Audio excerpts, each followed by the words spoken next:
Today I'm going to talk about stablecoin. So what is stablecoin? Stablecoin is trying to have a coin which is relatively stable as compared with fiat. Fiat is basically the coin or the currency backed by the government, such as United States dollars. So the idea of a stable coin coming from is because of the cryptocurrency become not really stable. So it's really hard for doing the transactions in the fiat kind of denomination. So it's coming up with the stable coin idea. And somehow it's really in contradiction with Bitcoin. The idea of Bitcoin is in 2008 when the white paper coming out is really try to combat with the inflation of the fiat money.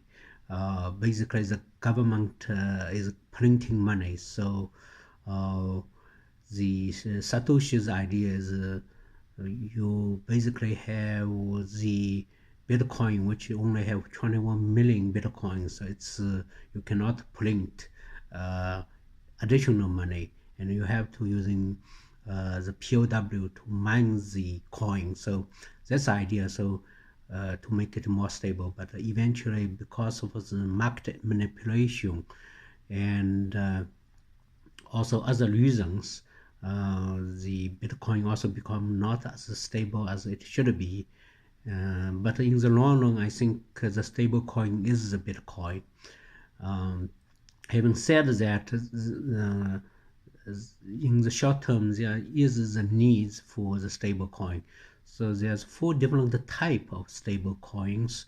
One type of such coin is called basically USDT type of coin. The idea of the USDT is basically it's assumed to be backed up one by one by US dollar. So one US dollar has one USDT. So if they issue any new USDT, there must have some money escrow in the bank for that. But the problem with USDT is the issuer, which is Tether. They did not disclose any information about how much money is in the bank. So it's really a centralized entity for decentralized money. That's although it's widely used in all the exchanges, but there's still the risk of a centralized company, which is Tether, and also they don't really have any regulatory, like formal regulatory approval. So that's a downside risk with a centralized exclude money. And there's another type of stable coin such as GUSD or PAX. They are backed by the state government, like New York State, right? So they do have a transparency, although it's a centralized entity, but they do have the transparency, so you can be sure that if one PAX issued, there must be additional $1 deposit in the bank. So that's maybe the good part of it. You do have the transparency, but then you remove some of the privacy from it, and also the because of its new type of the stable coin, not a lot of exchange support it. So for this reason, the liquidity is not as strong as USDT at this point. But from the long run, it's really hard to know, right?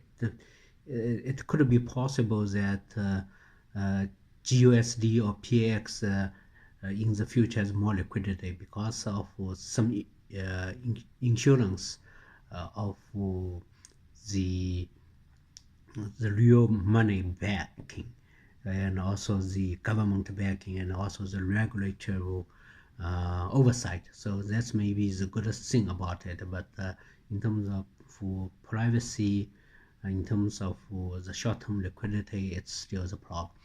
So the third type of the stable coin is really, it's backed by so-called the cryptocurrency. Example like MakerDAO. The MakerDAO, the currently it's backed by the Ethereum. So if you issue one DAI is the stable coin inside the MakerDAO. So if you issue $1 equivalent of DAI, you have to deposit at least 1.5 worth of US dollars ETH. And there's smart contract to make sure this kind of ratio is maintained. If Ethereum dollar tanks, you have to make the balance, so you have to deposit additional Ethereum to make it work. So there is some complex algorithm, and also the DAO organization or decentralized organization workflow backend. There is a coin called Make MKR, is to make sure that MakerDAO function properly. So there's a good thing about MakerDAO, but there's also potential risk if there is a dramatic downside of the coin, crypto coin, Ethereum or Bitcoin. It could happen kind of run on the bank scenario, like everyone trying to withdraw, and then it has some potential risk.